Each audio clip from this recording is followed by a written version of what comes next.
WPFW streaming is temporarily down. Our team is working hard to restore it as quickly as possible. Thank you for your patience. Hi, I'm Danny Glover, and you are tuned into WPFW Washington, your station for jazz and justice.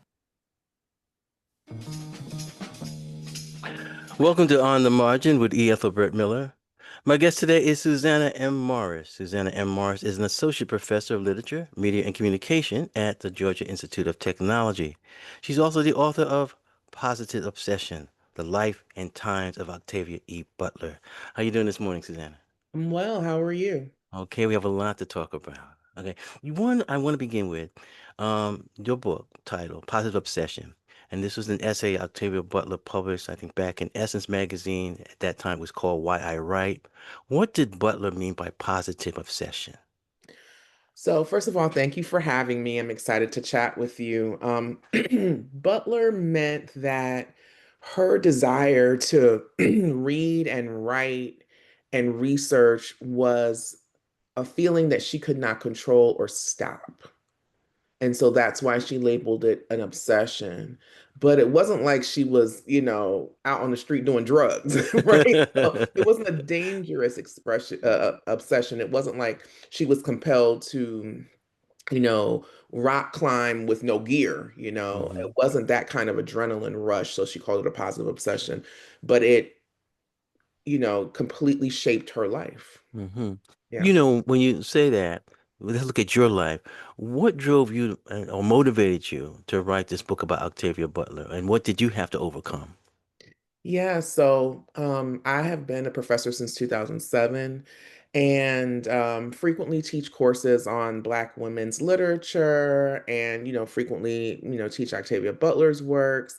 And I always like to give my students a certain kind of scaffolding before we get into talking about a text or an author. And so, I'd be reading interviews or, articles about her. I've written a couple of articles about her, academic ones.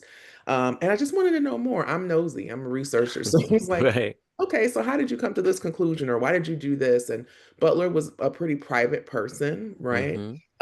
When she passed, she left behind this voluminous archive, and I wanted to get in there and learn more about her intellectual process. So that's what prompted me to write this book. But it's a biography, I mean, Yeah. I can see you writing, doing academic articles, placing essays, but the biography seems like it's like, all of a sudden you're a long distance runner. Yes, and I'm not a historian. Oftentimes, biographers are historians. They're folks who are writing histories of places or people, and I'm a literary critic. I'm like, this is what this metaphor means. Right, right. Simile means this is the imagery. And so I was most interested in her intellectual process. I wanted to know what books she read, why she read them, when she read them, how did she take her notes, who are the folks that she spoke with, what was her writing practice like? Those are the sort of questions that fueled me in many ways. Mm. Yeah. I've noticed some interesting things on the part of this new generation of biographers of African American women. They seem, and I'll use you as an example, you seem that you're writing about a woman's life, but you're involved. You've started also writing about yourself in terms of what does this woman mean to me, and so Mhm. the biography is at times very personal. All of a sudden, the I comes in there. This is what Yeah. I feel like. Mhm. And talk about that. Is that something that you see? I looked at. I mean, I talked with Alex Gums, and she had Audre Lorde, and I found that happening. Yeah. Looking at Imani Perry. I'm just looking at this list of Mhm. wonderful Mhm. critics Yeah. who now doing the heavy lifting, but at Yeah. the same time placing themselves where it says, okay, there's a spiritual relationship between you and Octavia Butler. Right.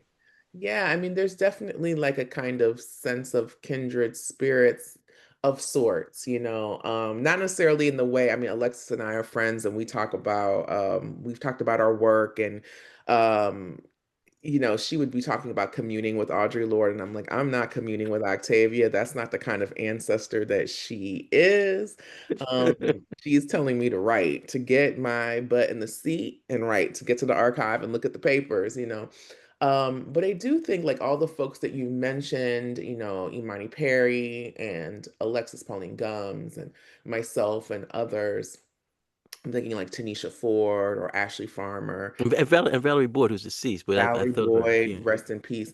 Many of these folks we identify as Black feminist scholars. Hmm. And a core tenet of Black feminism, of feminism more generally, is that the personal is political, right? So I say in the beginning of the book of Positive Obsession that this is one way to tell Octavia's story.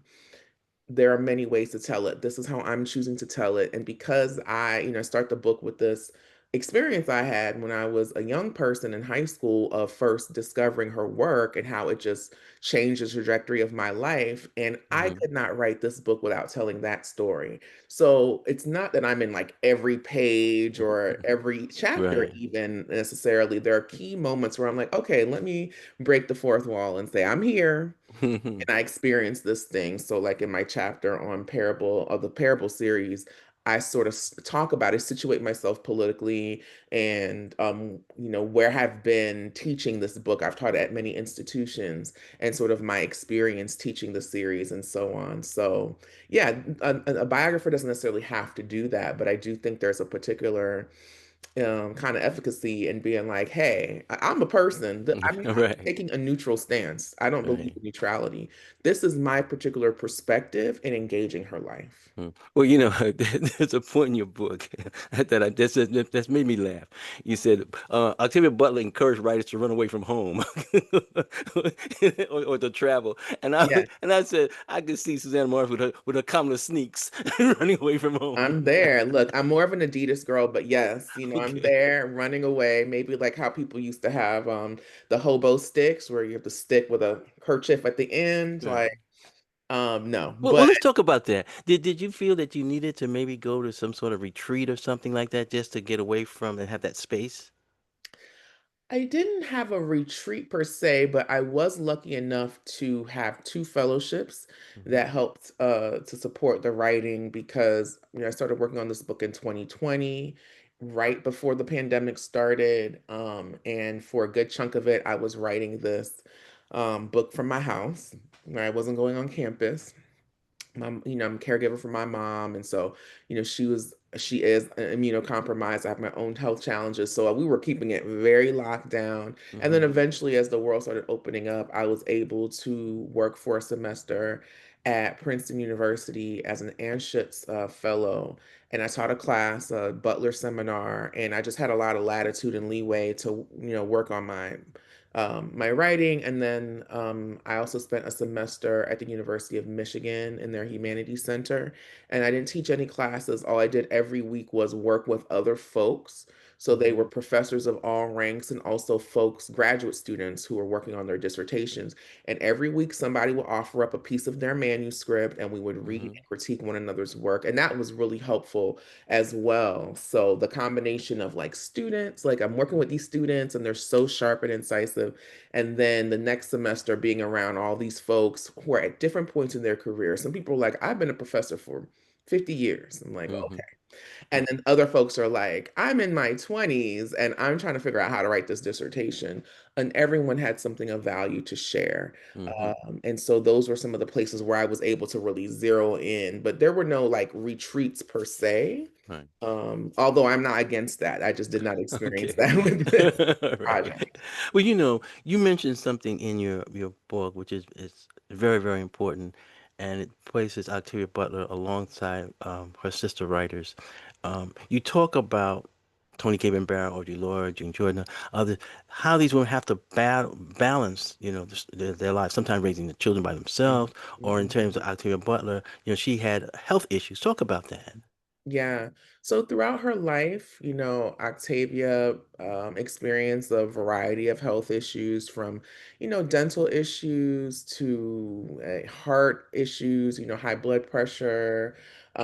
She certainly suffered from depression at different points in her life. She talked about that. So, part of what this book attempts to do is to pull back the veil and I don't really believe in putting writers on pedestals because the only way that you have to go is down from a Hmm. pedestal, right? So really just highlighting the very mundane, regular human experiences that Octavia had. Though she was a genius, to be clear, I'm not Hmm. arguing that she wasn't, but she was a genius that often didn't have health insurance. Hmm. And so she was committed to writing these stories, doing this research. But sometimes her body hurt because she spent years doing physical labor, doing manual jobs.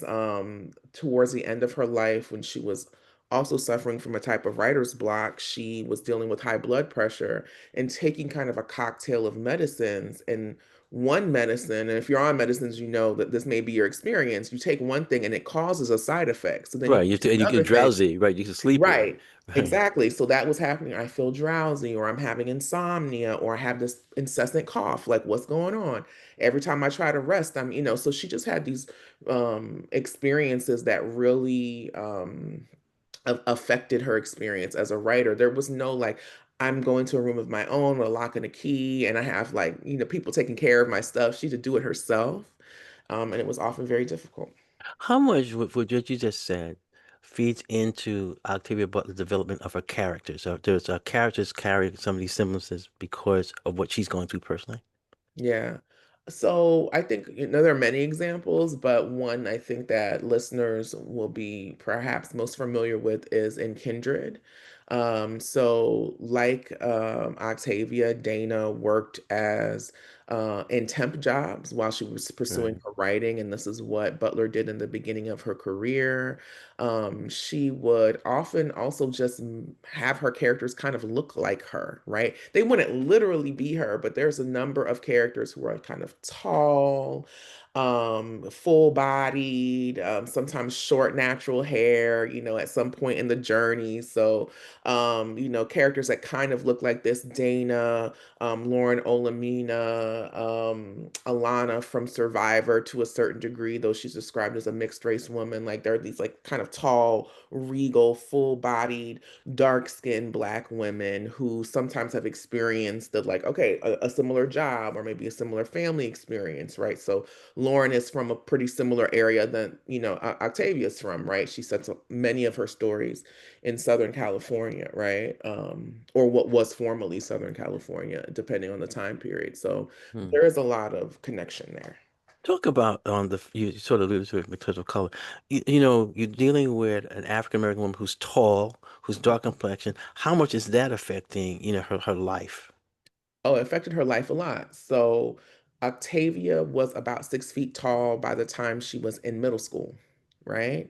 So I mean, I recall being a tall girl. I'm 5'7". I'm not 6 feet tall, but being taller than all the boys and most of the girls and so on. But I was not 6 feet tall. So 6 feet tall is very tall, right? She talks about when she was, a young girl, middle school, high school, going out with some of her friends, her girlfriends, and they, someone out in the public would be like, "Oh, is this your mother?" referring to her, right? Right. Which was extremely embarrassing and also, reflects the ways in which Black girls are often adultified.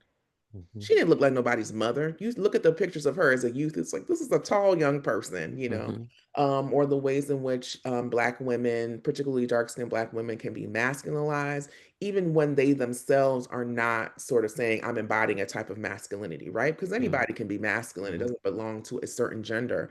But sometimes it's foisted on us in a Hmm. particular kind of way. I'm thinking about the Serena Williams, particularly when she started playing tennis and all of that. So, I'm glad you said this because I won't mention the publication. But many years ago, I was an advisor to a publication, and we're mm, sitting around and talking about who's going to be on the cover of whatever. mhm. And they're going, oh, we're going to stick Maya Angelou on the cover because, people have recognition. And I said, no, let's put Octavia Butler on the cover of the magazine, dark-skinned woman, and the reason why I said that is because I remember when Essence magazine, the magazine for today's Black women, came out, Yeah. and it took years for them to put a dark-skinned woman with a gap between her teeth Mhm. on the front of the magazine because they had these concepts of Yeah. beauty Yeah. that were projected onto the Black community. Yes. Yes. And so she experienced that. She was born in 1947. She was a baby boomer. And yeah, she came of age during the like I'm Black and I'm proud kind of era, Black Mm-hmm. Power, civil rights movement, and so on. But as you mentioned, there are these deeply embedded, internalized aspects of white supremacy that we often have to decolonize our minds, to get rid of. And so she for sure experienced that. She talked about as a young person that kind of curtailing some of her dating and social aspects, like the way she looked. And then that matched with she was extremely shy and very introverted. And there are oftentimes these stereotypes about how Black women act. Like we're always sassy, we have an attitude, angry Black woman, that kind of thing. And she was a person with a full range of personality, like any other Black woman or person. But she was definitely not falling into whatever perceived notions of Black womanhood and sexuality. Mm-hmm. In writing your biography on Susanna Mars, you went through a lot of correspondence, notebooks, and journals by Octavia Butler. Were there things in Butler's notebook that surprised you? I think what was perhaps most surprising was how hard she was on herself. That was hard to read as a fan and a biographer. She was really exacting about her work, which makes sense. She Mm-hmm. literally had a positive obsession. But she would have in her journals, she had journals for travel, journals for, and in those journals, she would have lots of different things in one book. So she might have a shopping list, a budget, entry from the day, and then maybe a sample of writing. And the writing would be amazing, right? Mm. How organized are her archives? Very organized. And where's the location? They're at the Huntington Library in San Marino, California, and it is a public library. You do have to apply, get a card, and you have to go through a process to be able to see the stuff, but you don't have to be a professor Is to. anything restricted by Octavia There Butler? there are some, I think maybe 4 or 5 boxes that are embargoed for the next couple of decades, right? I Mm. think maybe the earliest one, if I'm correct, is embargoed into until 2047, and then there are ones that are embargoed for Do the. you, as a detective biographer, wonder what's in those boxes or have an idea I what could be in them? do. I wonder. I don't know what's in them, Hmm. but I suspect what, in general, what I know about archives is that oftentimes when people embargo things, it's because there is maybe material in there that could be inflammatory or perhaps embarrassing to folks who are still alive, Right. right? So hopefully by 2047, don't nobody care. Or by 2057, it's like, I've gone to the great beyond. Who can, So I just presume it because that is generally the case. That is maybe some secrets, or who knows. Octavia did not live a particularly scandalous life. She lived a life of the mind. She was close to her family. She had a good, cadre of friends and so on. But everybody has their stuff that maybe they don't want people to know about in the same way. I Right. mean, she voluntarily offered up her archive. I mean, she was asked by the Hmm. Huntington, and she agreed, right? And she gave them everything, but with particular caveats, which is very common. Mm. So we pick up your book and we know that you're introduced to Octavia Butler when you're in high school, and that sounds nice. Did you discuss her work with some schoolmates and stuff like that? We like a little book club going on of people who in the back of the room reading science fiction. Yeah, no, I didn't. I didn't. I read my science fiction and fantasy alone. People I knew like how I you say read that it alone. alone. People thought it was weird. Like, why are you reading? This was like before, Harry Potter, as problematic as the series is, was before, all Twilight and sort of the mainstreaming in some ways, the Hunger Games, all that kind of stuff. And so I was a teenager in the 1990s, and kind of a girl from Fort Lauderdale like myself reading these thick science fiction and fantasy books with elves and whatever on the front. Folks were like, that girl's nice, but she's weird. So no, I did not talk about it with my friend, but they could see I was doing it. It wasn't Right. until I got older and got to college and beyond that was like I found other people that were also into the stuff. Mm. Well, you had a very nice review in the New York Times October 5th by Dana Williams, who just put out a new book on Hmm. Tony Tony at Random, Hmm. which is very good. In Hmm. that review, Dana talks about you interviewed a number of people, and I was wondering how those interviews went. Who did you want to interview that you didn't receive an interview with? And then also what has happened to me if you recorded those interviews, where are you depositing those interviews? Oh, that's a good question. I recorded them, over Teams. They're on my computer, they're in the cloud. No one has asked me anything about saving them, but they are saved.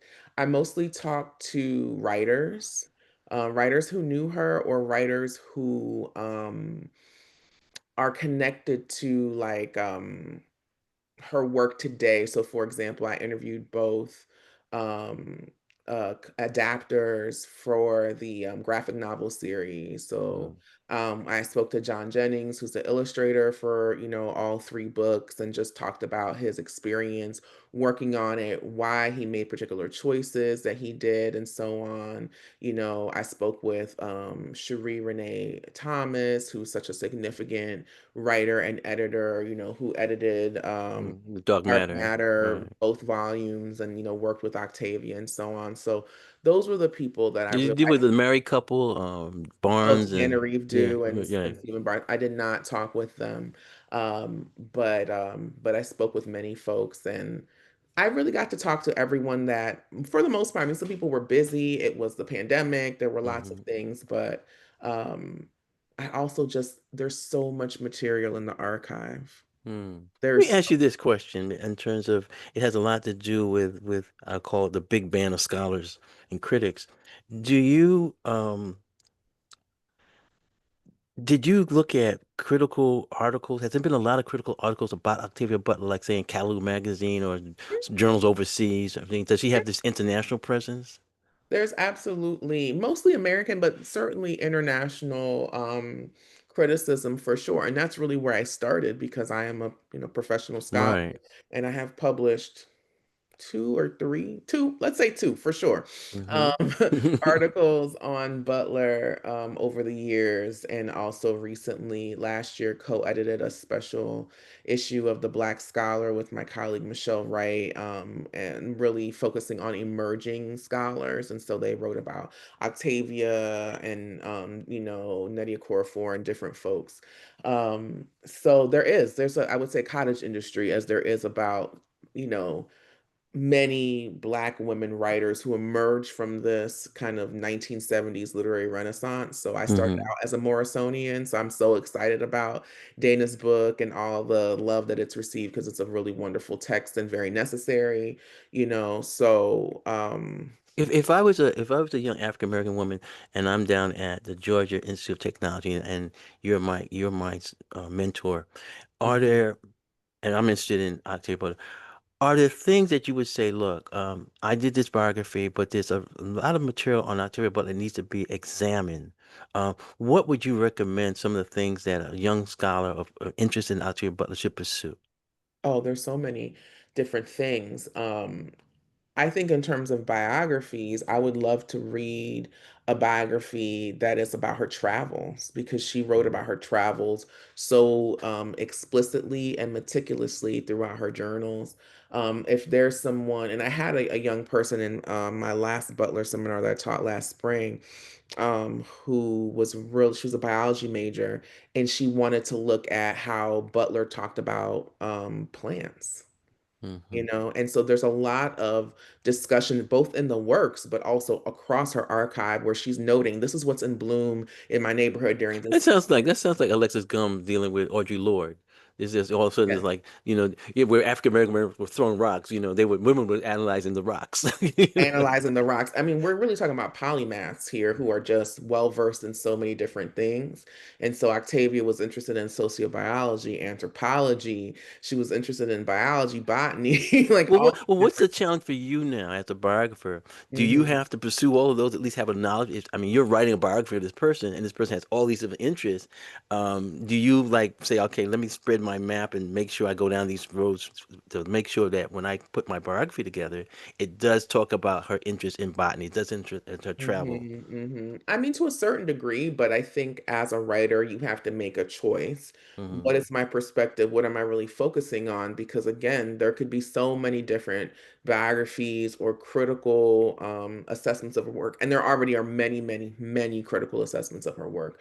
But I decided I'm looking at the intellectual trajectory. I'm looking at how she researched things. So I mentioned, yes, she's noting these things, she's taking notes, and I kind of leave it there, and the next person can pick that up, you Right. know? Well, Yeah. I'm going to go back to something you said, and I want to bring in another person who's deceased, but very important. I mean, I remember when I used to talk to Claudia Taylor a lot, and she had a book that came out in 1985, Black Women Writers at Work, with these interviews. Very But important. she also said that if you're a scholar, you can't just say because somebody said something in the interview, you got to take it as face value because sometimes people Oh, they yeah, lie or they yeah. Or substitute misremember. or Yeah. misremember. And did you find that, after reviewing, interviewing people, and based on your own research, you say, well, this is not actually right, or I think they have a misunderstanding of Octavia Butler. Um, I think I didn't really necessarily encounter misunderstandings. I think that she has, even though there have been any number of critical assessments, and there's been a middle grades biography, there's been a literary biography of her, there's an artist companion that Lionel George did. Like, there's works on her, but there's still not enough, Hmm. right? So we're still excavating, we're still excavating. A thing that I thought was interesting is that in many scholarly works, I see people talking about 1976 as the year that she went off and went to DC and or the Eastern Shore of Maryland and was preparing for Kindred. And she was working on Kindred in 1976, but she took that trip in 1977. That's a minor detail, but I thought that was interesting. She did take a trip in 1976, and it was across the United States on a Greyhound going from city to city because she had not really traveled outside of going to the Clarion workshop in Pennsylvania. So that was important to her, that she was able to travel alone, right? As a person who didn't have a whole lot of money. And then the next year she went on another travel, right? And yeah, so that was something that I thought, Yeah, oh, people don't know that. right. They don't have And that because you have to get into the archive. right. In doing your book, Positive Obsession, did you do a lot of traveling with a certain collections? You say, I've got to go to Schoenberg, I got to go to places like that, Moreland Spingarn and Howard. Did you have to? Yeah, I went to a few places, but mostly her stuff is in the Huntington. Hmm. And then when these days you can get almost anything online. So, there was like one piece from the Schomburg. I'm like, okay, I can request that, so you don't Hmm. actually, although I love going to the Schomburg, but you don't necessarily have to be there. So that has democratized research in really important ways. Yeah. Hmm. When you say that, I'm always concerned about and I'm looking at historically black colleges. Sometimes, we lag behind in terms of digitalizing things. We have the Mhm. material, but unless you actually come in, you can't Yeah, actually. yeah, yeah. And I experienced that too. So I went to look at Tony Cade Bambara's archive because they were friends, Tony Cade Hmm. and Octavia Butler. And I live in Atlanta, so I hopped right on over to Spelman, where I taught for a very brief period in the early 2000s. And I went over and spoke with the wonderful archivist Holly Smith, and was able to get into Tony Cade's So paper. you're saying you're one of these Janetta Cole people? I look, I mean, I'm a graduate of Mount Holyoke College, but I did teach at Spelman for 1 year, and it was a really wonderful experience. So I was, happy to be able to hop over there. But yeah, the stuff is not necessarily digitized in the ways Mm. that like Right, some of Octavia's work is digitized at the Huntington or at all the works of the Schomburg or so on because it's Holly. right. Holly Okay, is we're the gonna main we're person gonna take a there. little break. This has been wonderful. I'm talking this morning to Susanna M. Morris. She is a professor of literature, media, and communication at Georgia Institute of Technology. We're talking about her new book, Positive Obsession: The Life and Times of Octavia E. Butler. My name is Ethelbert Miller. The station's WPFW, 89.3 FM.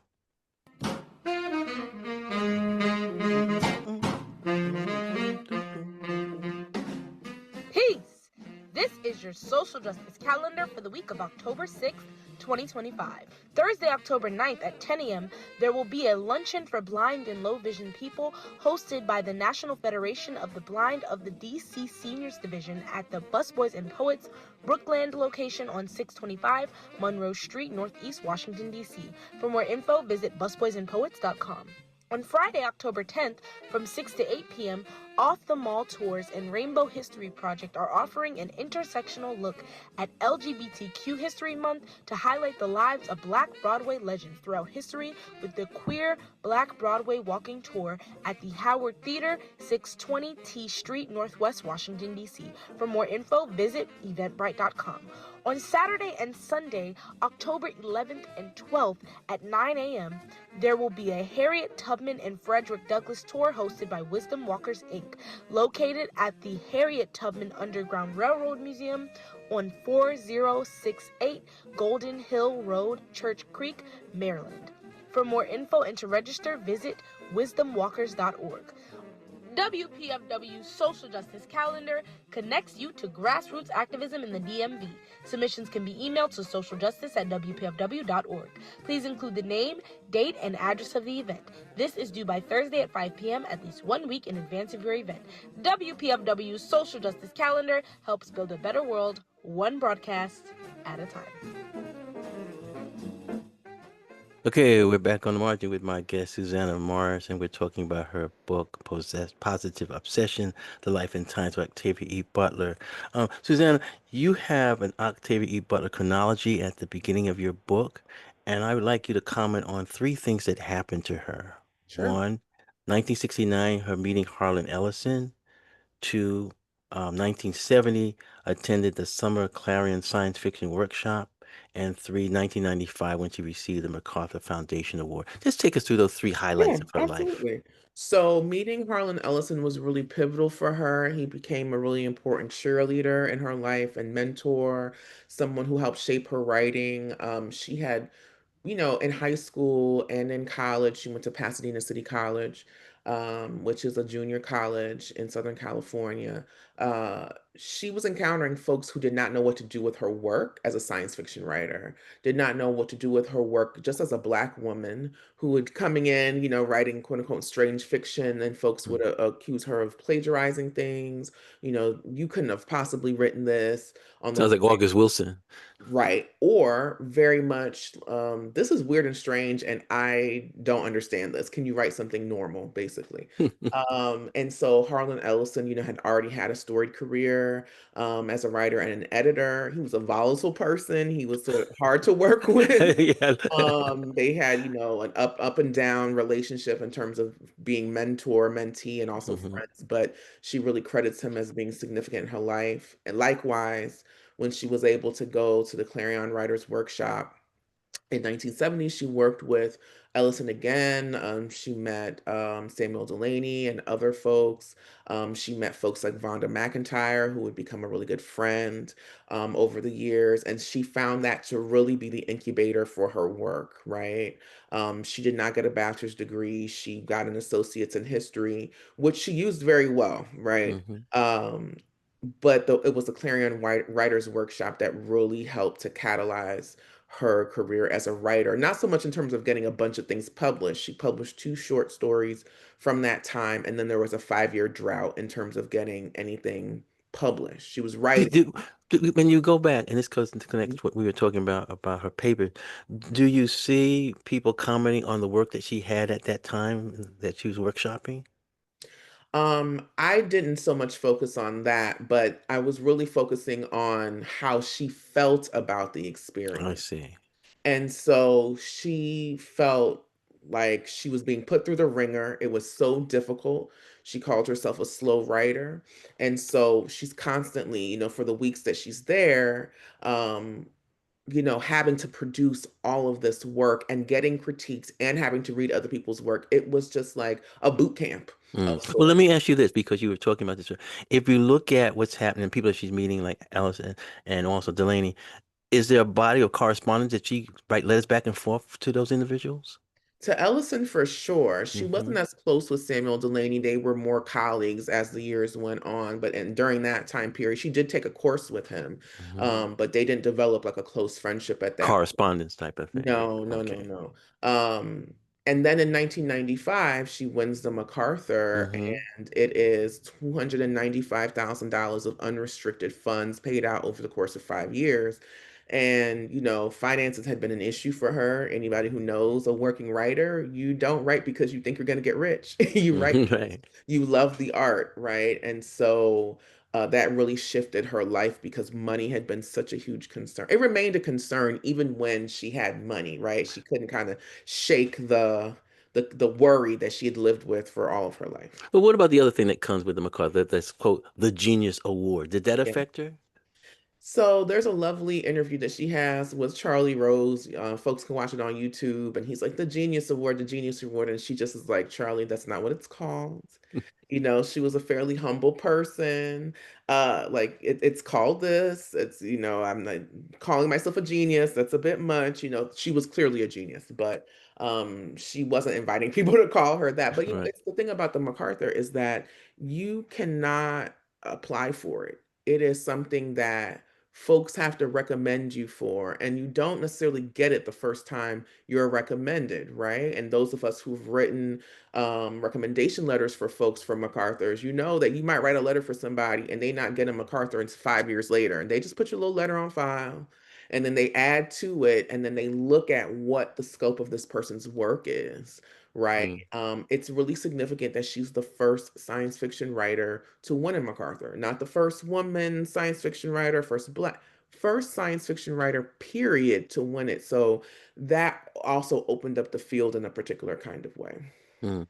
You write in your book, Susanna Mars, that you considered Butler one of the foremost intellectuals of the 20th century. That's a big Yeah. statement there. Yes, I When stand we, by it. okay, well, I'm going to put you on the stand. When we look at her books, what are the major issues that she's examining, and why do you elevate her to this importance as an intellectual thinker? hmm I think that there's so many themes that are significant, but one that I would focus on for today is, especially in light of all the news that we're hearing about a hopeful ceasefire, right, for Palestinians, is this idea of the human contradiction. It's a term that she comes up with um, in the Xenogenesis trilogy, also known as Lilith's Brood. And in it, the Oankali, the aliens that come and sort of see human beings like, y'all are destructive as hell. Why should you be able to live on your own? Clearly, you need, to be on a leash in some ways. They note that human beings have a contradictory impulse, that we're extremely intelligent and we're resourceful and we're very hierarchical. And that this idea of hierarchy is oftentimes at service, or rather, our intelligence is in service to this idea of hierarchy, but the hierarchies that we create don't make sense. They're arbitrary. Right? I live here, you live there, you speak this language, you look like this, Hmm. you worship this God, I don't like you, you're inferior to me, and we create whole social systems based on these very arbitrary things that actually don't matter. They're not evidence of our morality or character or ability or anything like that. And that we therefore are a self-destructive adolescent species. And I think that notion, even though it's articulated in that very specific kind of way in that series, shows up in almost every book. So we're Hmm. really smart, but we're stupid at the same time, because Hmm. why are we focusing on these things that don't really matter? We can create any kind of world we want to, but we've created this world. Hmm. It doesn't When have we, to be this. right. When we look at this world, I was just curious as to how much reading and studying did Octavia Butler have in terms of when we look at socialism and Marxism? Because some of her work does seem to be a critique of capitalism. I was just wondering whether she was grounding herself in Marxist theory. She, I don't know that she would say grounding herself in Marxist theory, but she was familiar with it. She read about it. I don't know that she would call herself anti-capitalist per se, but she had Mm. critiques of capitalism for sure. Identified as a Black feminist thinker. There's an interesting moment. I don't really write much about it, but I think about it sometimes. Where I think I just mentioned she goes to see Angela Davis at a lecture, And so in the, I want to say early 1980s, she goes to see Angela Davis and she's talking about, capitalism and so on. And in, her notes, she's writing down what Professor Davis is saying. And she's also critiquing. She's like, well, actually, I think that her notion of capitalism here is not quite, and I think it does this and so on. So she was someone, it was hard for her to be like, I fall into this camp because she had critiques of everything. So for example, with Black Power, she was like, "Yep, I absolutely. This sounds good." And also the massage noir of it all. I can't get Mhm. behind that, or these kinds of things. So she was never like just one thing. So she had Mhm. huge critiques of capitalism, but she was like, "Oh, these are the benefits of it in some ways too, right?" So, Mhm. Let's look at this closely, this label of black feminists, because if we look at, we know that that became problematic at a particular period in time. And I think when we look at it, you could probably say, okay, here's Barbara Smith, here's Audre Lorde, here's June Jordan. There's different interpretations of feminists. How would you find where you would place Octavia Butler? Was she one of the, I'm looking at her in relation to, say, Tony Cape Barra, other people, Fran Beal or someone like that. mhm. Where does she appear within Black feminist thought? Yeah, I mean, she is in conversation. These are her peers, right? And Hmm. and Tony Cade is a friend, right? The ultimate cultural worker. Right. What about Bell Hooks? Did she interact with Bell Hooks? They knew of each other, but they Hmm. were not close friends or anything Okay. like that. But Octavia was familiar with all the folks, the Alice Walker and the Womenism. She did a Mm. review of In Search of Our Mother's Gardens for the Washington Post. Like she was very much in dialogue with folks. And again, identified as a feminist when it was not cool. I don't know that's ever cool to identify as a feminist, but so she was very much in, again, this idea of arbitrary hierarchy, right? She did not believe Hmm. in gender essentialism. She was not anti-black man, right? She was not anti anybody. But this idea that women are inferior because of sex or gender, when these are social constructs, was a thing that she found irksome, Mm. right? Well, let's talk to you. Let's focus on you, Susanna Mars, because you define yourself as a black feminist. I do. How has it changed in terms of, I mean, this is 2025. This is not like 1975. So Mhm. what have you seen an increase in terms of certain issues that are being addressed? Are there books that have come up that say provide a more clear direction of what black feminism is? There's tons of stuff. The thing is, I like how you say there's tons of there's stuff. tons of stuff. There's, and obviously I'm biased because I'm in the community. Right. But I'm thinking about works by there's so many examples. So an example from the past, right? Recent past, I would say, the Words of Fire, Beverly Guy Sheftall. Beverly Guy Sheftall as a mentor to so many of us Mm-hmm. um uh in the Black feminist communities, the Bell Hooks Institute. There's so many examples. And then there are, those of us from my generation, the sort of Gen X, elder millennials. I'm a part of the Crunk Feminist Collective, and we fashioned ourselves after the Combahee River Collective. So we've been around for 15 years. Um, What African American male intellectuals you would consider black feminists? hmm. This is the thing. I don't think that most of the men that call themselves the most of the men that move in feminist ways don't always call themselves feminists, right? And I'm not super interested in labels. It's my label. Right. I But are you understand. doing the work? So I would say like a Mark Lamont Hill, right? Mm. And his work, and especially the way that he writes very academic work. He's a professor, but he's also on like podcasts with Joe Budden and just doing regular stuff, right? And inserting himself, being like, on VH1 with the basketball wives and talking about stuff. Like he's very much ecumenical and always kind of um able to speak to like in lots of different registers and so on.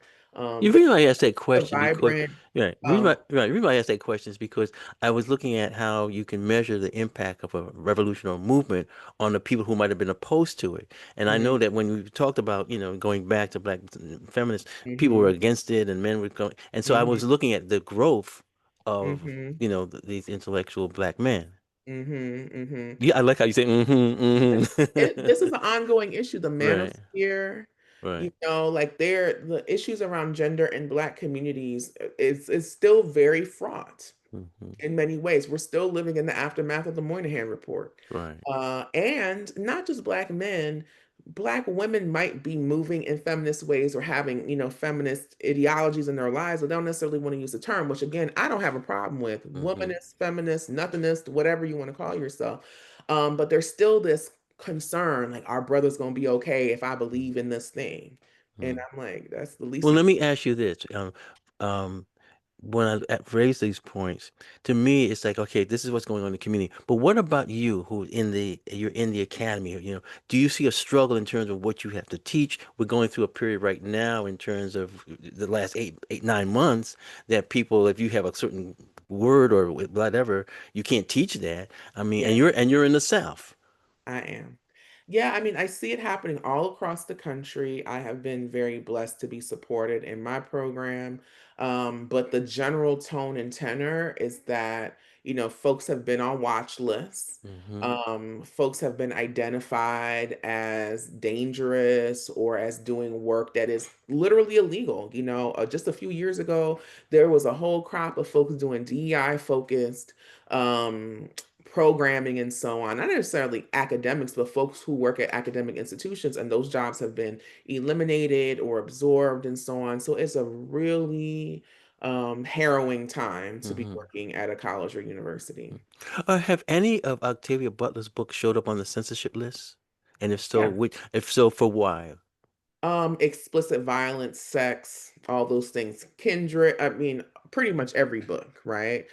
These are books that have graphic depictions of violence, of sex. Fledgling has like very strange seeming age gap stuff happening. I mean, but really honestly, the banning is because she's talking about race and gender in really provocative ways. And there is this, idea that we need to shield children from these things while we live in a world that is racist and sexist and all, Well, you let's know. go back to what you said, and you were introduced to Octavia Butler when you were in high school, and Mhm. that's a key point. What if, for example, those books by Octavia Butler were not available to you at that particular time? Would you? I mean, look at how did that book change your life?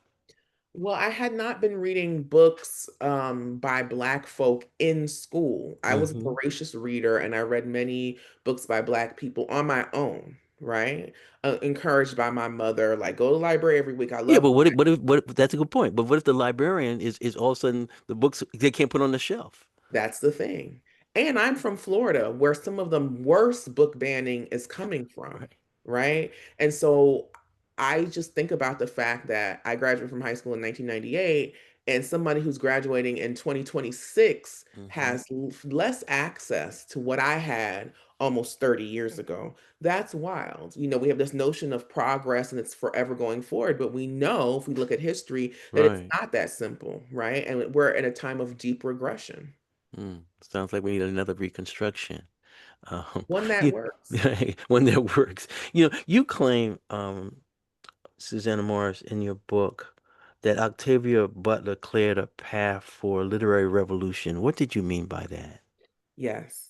So the ways that she sort of opened up the field of science fiction and fantasy, right? That was for many years just her, Samuel R. Delaney, and Stephen Barnes, right? And so along with them, she cleared this pathway. The fact that she's connecting with her fellow Black women writers, like your Alice Walkers and your Toni Morrisons and your Toni Cades and all of that.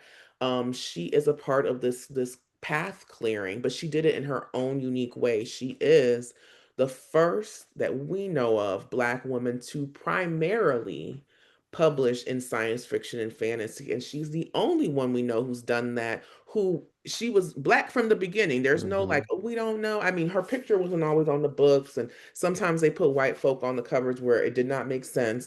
Dawn is a great example of that, or Pattern Master. But she was always who she was. Her picture was in the newspaper. She went to cons. She's like, here I am. I'm Black. I'm writing these things. And she was a possibility model, even though that was never necessarily her intention. She was like, I had to do this. This is my obsession. So that's what I mean about her clearing that path. Hmm. As we move towards the end of our show, I want you to talk about two books and sort of invite our listeners into Octavia Butler's world. You write in a book about how Kindred, which came out in 1979, is usually a reader's gateway into Octavia's work. So I wanted you to talk about that a little more and why it is a gateway. If, for example, I never heard of Octavia Butler, I'm listening to you today, what should I expect in terms of that book? And then the other one I want you to talk about, which gets a lot of reference to, is Parable of the Sower in 1993. Yeah. So, Kindred is a fantasy. She called it a grim fantasy because there's no science in it. Hmm. And for folks who are intimidated by speculative fiction, by science fiction, fantasy, horror, etc., it is a good gateway because there's no like, this is how the time machine works. And this is, sometimes that is off putting to a reader. It's hard for them to suspend their disbelief. They're too caught up in the mechanisms. And that's not what that book Hmm. is about. That book is about getting folks to feel what it would be like to be an enslaved person and how terrifying that would have been, right? And how strong those people were. That's really I mean, there are many points to it, but that's one of the main things that she wants us to feel. That's not dissimilar from reading Margaret Walker's Jubilee or Toni Morrison's Beloved. You're going to get into the interior life of these folks and what they experience. So it's not simply about the spectacular violence. It's like, what does it mean to get up every day and not own your body? And Hmm. to have these curious relationships with the other enslaved people, with the white folk, with the land. What does that mean? So it is a historical novel. If you took Hmm. out the time travel elements, it would just be a really wonderful historical novel. So that connects with people. It's sort of like palatable in that way, even though it's a very hard novel to read Hmm. because it's about slavery. Well, let me mention something for our listeners because you mentioned this in your book, Positive Obsession. Octavia Butler does a lot of that research coming to Maryland and D.C., She and does. because of Harriet Tubman and Frederick Douglass. Frederick So, Douglass. people in this area, our listeners should really get into this book because this is the landscape that she was using. Yeah, and she didn't just like use her imagination. She did that, but she spent a lot of time in the library in Los Angeles. She had her own collection of books that she looked at. She talked with people in her family who were around in the late 19th century, early 20th century. So after slavery, but folks who would have had like, oh, my grandmother was an Right. enslaved person, that kind of thing. And Right. then she literally went to archives. So it's very historically grounded. It just has this one speculative element in that there's time travel, Okay. right? So, And so with so as we're running out of time, talk about Parable of the Sower. Yes. With Parable of the Sower, it's set in 2024. July 20th, 2024 is when it opens. It's an epistolary novel, so it's a bunch of diary entries. And so again, it's not a novel, it's of the near future because it was published in 1993. The things that happen in that novel are unfortunately the things that are happening now. But when they were published, they were things that could happen. It was a cautionary tale. So we could have a white nationalist president. We could have a fascist regime. We could have wildfires ravaging the nation. We could have dirty water and unclean air and all these kinds of things. And how would a young person navigate living, growing up? A Gen Zer, how would they navigate that? Well, maybe they Mhm. create their own religion so that they can figure out how to move through this world that is so different from what their parents experience. So again, if you're someone who struggles with the suspension of disbelief, we in it. It's almost too present. So And I want to make a reference as we come to the end of our program. In Dark Matter, Cherie Thomas's book, the last entry is by Octavia Butler, the monophonic response. And she writes about perhaps someday we will have truly alien company. Perhaps we will eventually communicate with other life elsewhere in the universe, or at least become aware of other life, distant but real, existing with or without our belief, with or without our permission. Let me ask you, I mean, I tell people I'm waiting for the great pumpkin, this month. Or do you believe that in terms of looking at Butler's work, that there are things that will be coming to us, and because I look at, there was a book that I read, the same way you were dealing with Octavia Butler. I read Profiles of the Future by Arthur C. Clarke. And he had mhm. this little pull-out thing in the back. It looks like I had this in '65, and right around like 2025, it says like extraterrestrial connection, that we be seeing that, and so I'm waiting for that. So, are there anything that you're waiting for?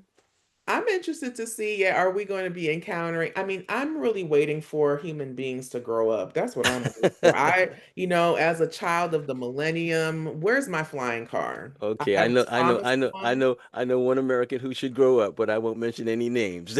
Okay, Susanna Mars, I want to thank you for being my guest on the March. It's been a wonderful conversation. My guest today has been Susanna Mars. She's associate professor of literature, media, and communication at Georgia Institute of Technology, and we've been talking about her fantastic new book, Positive Obsession: The Life and Times of Octavia E. Butler. The show's On the Margin. My name's Ethelbert Miller. The station's WPFW 89.3 FM.